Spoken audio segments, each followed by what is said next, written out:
One, classic charm and tradition run deep in the Belmond Train collection. Today, we are joined by Kate Dirks, Director of Sales, to explore one of our favorites, bucket trip lists for our clients on the Royal Scotsman. Kate, thanks for joining us. One of the special ways to see the rolling hills, icy mountain peaks, and charming towns of Scotland is by boarding the Royal Scotsman. Can you tell us a little bit about what people are going to see and experience on the journey? Of course, and firstly, thank you very much for letting me join you today to talk about the Royal Scotsman. I think this is probably a good place to start. This is a view of the Torridon mountain range, just one of the vistas that you're likely to see on any of our journeys. The scenery changes all the time, but you are likely to see not only this mountain range, but even on our 3-night journey, you're going to get the most amazing view of Ben Nevis if the skies are blue and clear. You'll see lochs clearly, you'll see islands. Even on one of our journeys, you can actually see the Coolin Mountains on the Isle of Skye from the train. So the scenery is ever changing. You also pass by gorgeous little towns and travel over viaducts, and perhaps the most famous one of all, the Glenfinnan Viaduct, which was made famous in the Harry Potter films. So it's a constantly ever-changing scenery, picture postcard scenery right before your eyes, changing all the time. And then you mentioned there's you guys have a few different journeys that people can enjoy. Some are maybe 3 or 4 or 5 nights. Can you tell us a little bit about the differences between the different journeys? Yeah, of course, of course. So on the screen now, you'll just see a summary of the different routes that we offer. The shortest being 2 nights and the longest being 7 nights, which is actually a combination of our 3-night journey, which is the Western Scenic Wonders, and our 4-night journey, Scotland's Classic Splendours. Each of the journeys is designed to give you opportunities to take in, obviously, the incredible scenery that Scotland and the Highlands of Scotland particularly are so well known for. But all of the journeys, depending on the time that you have, even the 2-night journey, as its name suggests, gives you that little taster of the Highland scenery, a visit to a wonderful family-owned private estate where you can try your hand at fly fishing or clay pigeon shooting, those real sort of country pursuits. And they each differ in their own way. The Western Scenic Wonders takes you along the west coast, as the name suggests. Scotland's Classic Splendours includes some of the real sort of highlights and perhaps the most well-known places and those sort of cultural icons such as Plockton and the Kyle of Lochalsh, which is incredibly well photographed, the Island Donan Castle, for example. So again, each of these itineraries varies greatly, and it really depends on the duration that you have at the time you have available. So it sounds like it's something that people can go, experience one of them. They're going to love it, the 3-night journey, and then you go back and do the other 4-night journey if you can't combine them in one shot, because they're just exactly. No, you're absolutely right. You can you could mix and match. You may choose to do, and we actually do have a number of repeat clients that perhaps one year might do the 4-night and they've enjoyed it so much that they're going to come back the following year to do the Western Scenic Wonders.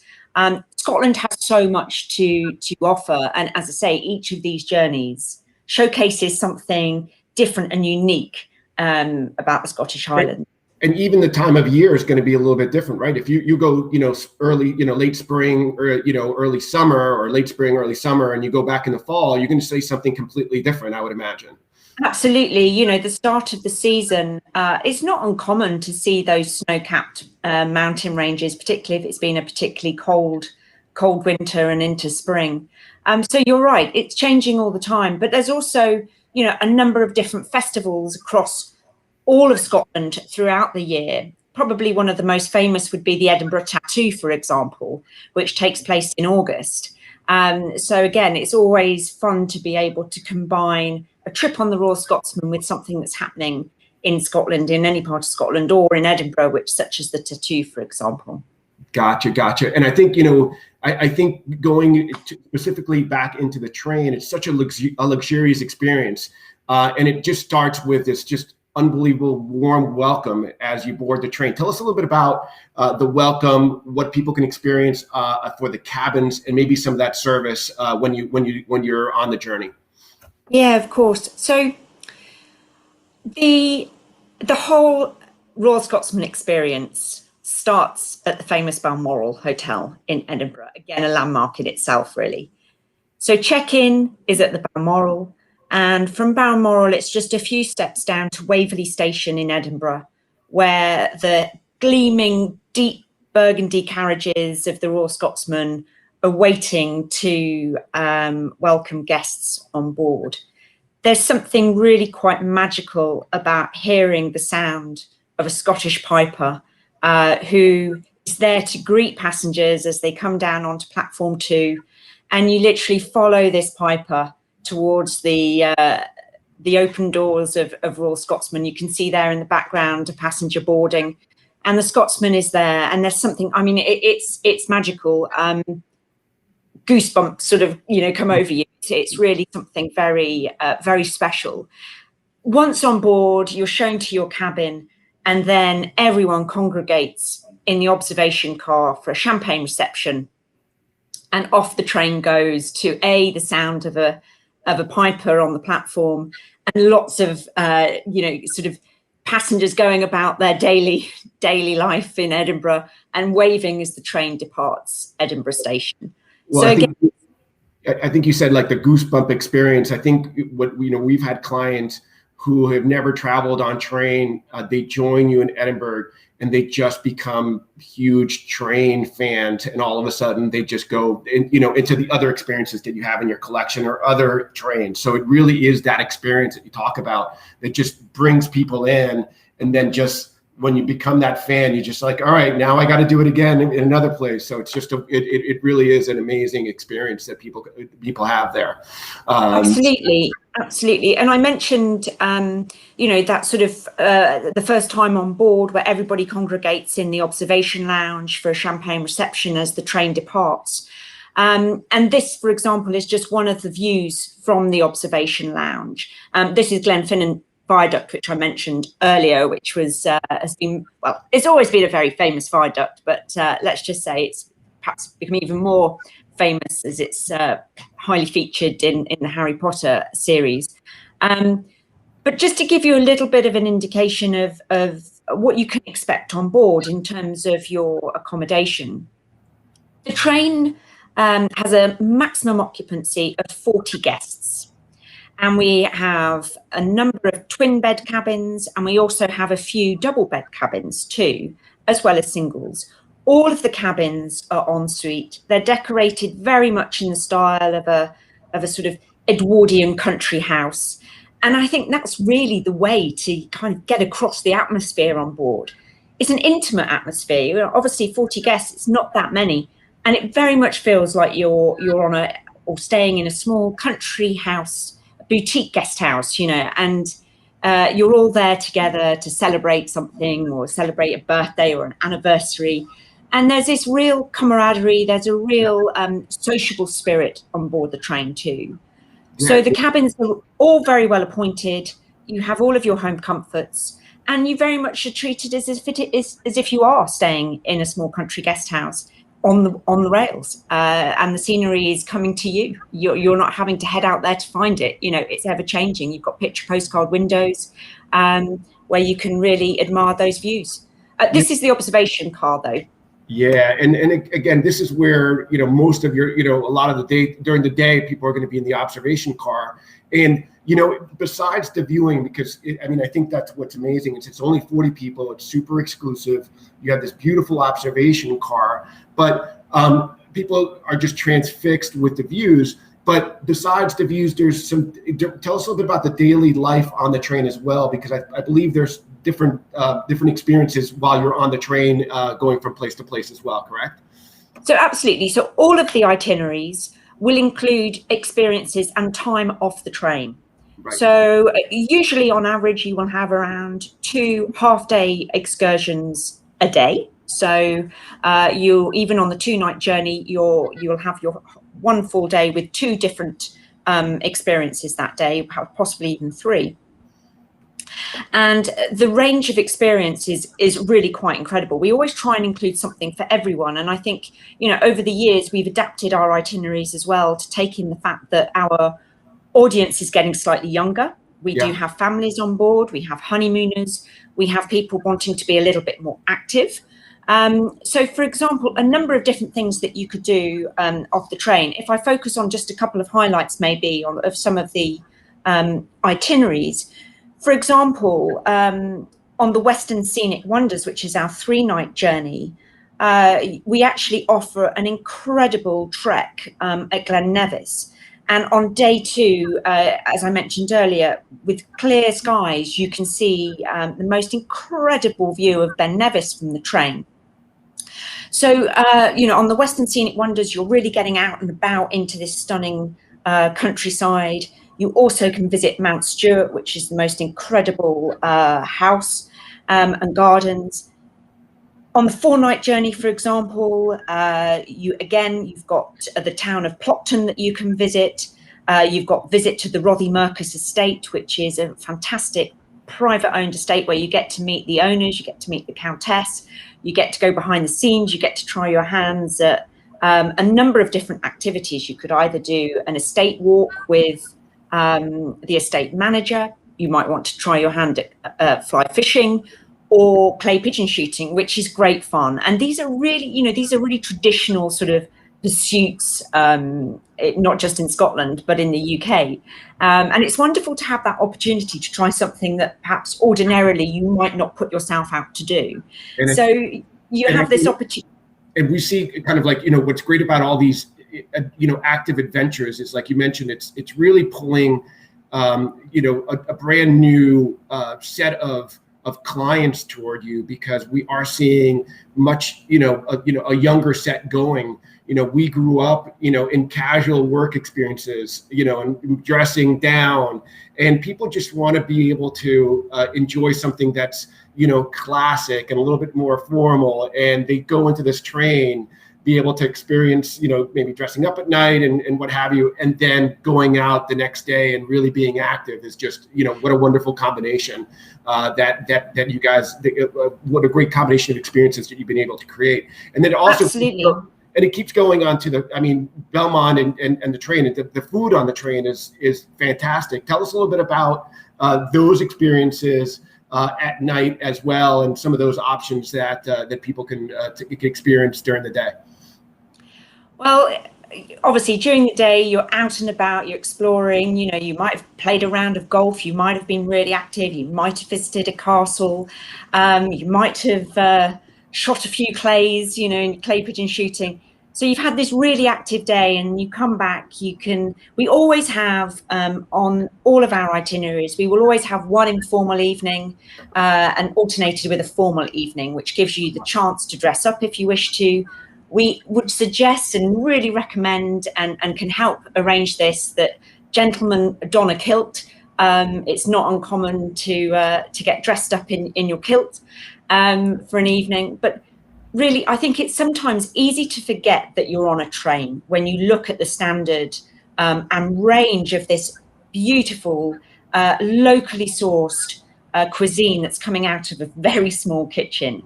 It really is exquisite. It's restaurant dining. We cater, obviously, for all dietary requirements. And lunch is always, you're always back on board for a lovely lunch.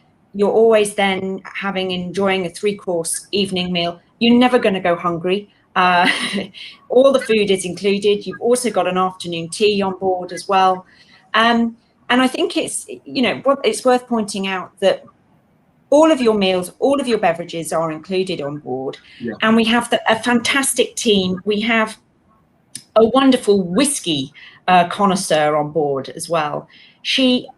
There's nothing she doesn't know about whiskey. I mean, we have 60 different whiskies on board, and she can tell you something about each and every one of them. And, it's good going if you get to try all 60 on a journey. You may, if you can do it, great. Yeah. You won't but be getting off board very often then. no, maybe not, maybe not. But certainly, I think, you know, one thing that I find quite interesting is you often have quite a few people that might board the train and say, oh, well, I'm not, you know, I'm not really a whiskey drinker.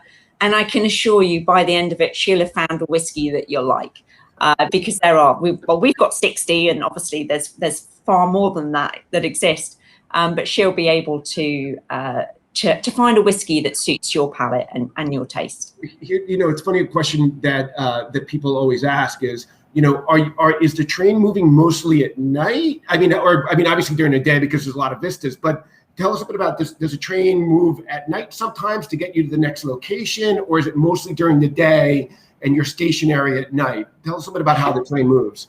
Yeah, of course. So you're absolutely correct. The journey and the traveling is maximized to take advantage of daylight and the scenery. So at night, we always stable. We don't travel at night. And what's so lovely is that on many occasions, you'll have the opportunity in the morning, for example, perhaps before breakfast, you might wish to head out for a short walk. I mean, one example of that is, you know, on the 2-night journey, the Taste of Highlands, and also on the 4-night journey, we stable on one night at the bridge of the Boat of Garton, which is a gorgeous little train station. That's actually a pub just right next to it, and also a golf course as well. You know, we haven't really talked about golf, but obviously there's a huge amount of opportunities to play golf with us whilst on board, which we can help arrange. But what's so lovely about the Boat of Garton station is that we're there overnight, we stable overnight, we don't move. So you can always be assured of a really good, comfortable night's sleep, particularly if you've made your way through some of the whiskies too. But the next morning, literally, you know, walk off the train, head off for a lovely walk. There's a beautiful trek actually very close to the Boat of Garton station. And then you can be back in time for a late breakfast. So the train really takes advantage of the scenery, and also then takes advantage of being able to make sure that all of our guests, after all that wonderful sort of Scottish air, fresh air and scenery and being out and about, that yeah, you're assured a very good night's sleep. There's all kinds of little experiences where, like you're showing here, maybe some local music will come on the train. Is this the pub next to the train station, or is this somebody who comes on board and does a little entertainment at night, or is entertainment off the train? Well, actually, this is on board the train. So gotcha. You mentioned earlier, you know, sort of about the dining and some of the evening activities. So of an evening, we always have some form of entertainment. On the left, you can see here the storyteller, the famous charismatic storyteller who comes on board for an after dinner, regaling Scottish folklore or Scottish tales. And he's incredibly entertaining, but he's also, he really captures your imagination too. He sort of really brings Scottish history and folklore to life. Obviously, it wouldn't be Scotland without a wonderful Scottish jig and a Scottish dance. And I would say this is one of my favourite experiences from my time on board Royal Scotsman. One gotcha. night during a trip, or even maybe 2 nights, there will always be the opportunity, and if the weather's good, we'll spill out onto the platform. This is another advantage of stabling at night. We'll spill out onto the platform. You've got a lovely live traditional Scottish band playing a traditional Scottish jig, and this is a ceilidh. And a ceilidh doesn't require any dancing skill whatsoever. You can have 2 left feet. It really doesn't matter. But you step out onto the platform and everyone's copying one another, and it's just a group dance. And it's just, it's infectious. I defy anyone not to be tapping their feet and wanting to get up and give it a go. As I say, you don't have to be a skilled dancer to be able to enjoy a ceilidh. It's great fun. It really brings everybody together. And I think the one, you know, I think the one, or maybe the last thing maybe we can touch upon is, you do have a spa experience on the train as well. We do indeed. We do indeed. Yes, we have 2 spa cabins. So spa treatments are not included in the price, but it's an optional experience. But we have a full service spa. The therapists are fantastic. I think it involves a lot of skill to be able to do either a pedicure or a manicure. The train is moving, but they can do it. It surprises me every time, but it just shows you how skilled they are. There's also something very relaxing and soporific about having a massage on a moving train. Oh, yeah. So no, it's bliss. It's pure bliss. And even on a 2-night or a 3-night journey, if you have, if you're really keen to have a treatment, then we will, once you board the train at the beginning of the trip, we will go through the schedule with you and give you perhaps suggested times when we can fit in a treatment for you. But we always make sure that there's an opportunity for that. And again, I mean, I think, it's, the experience on the journey is as active or as passive as you'd like. You're showing here some of the, like we talked about a little bit about some of the experiences that people can have, whether it's hiking or clay shooting. It's just a nice way to end the day or right before dinner to go and have a nice luxurious spa experience as well on the train. So that's just a wonderful. Absolutely. Well, Kate, I really appreciate your time. We love working with you guys. We love being part of Belmond Bellini, which gives us a few extra perks for our clients when they board the train. I think that this is one of those, really special experiences that are on people's minds, once they experience it, they really go back to go back to the train, or sometimes add a different experience in one of your other journeys, whether it's in the other part of the continental Europe. So we appreciate your time, and we look forward to speaking with you soon. Thank you very much. Thank you. Bye.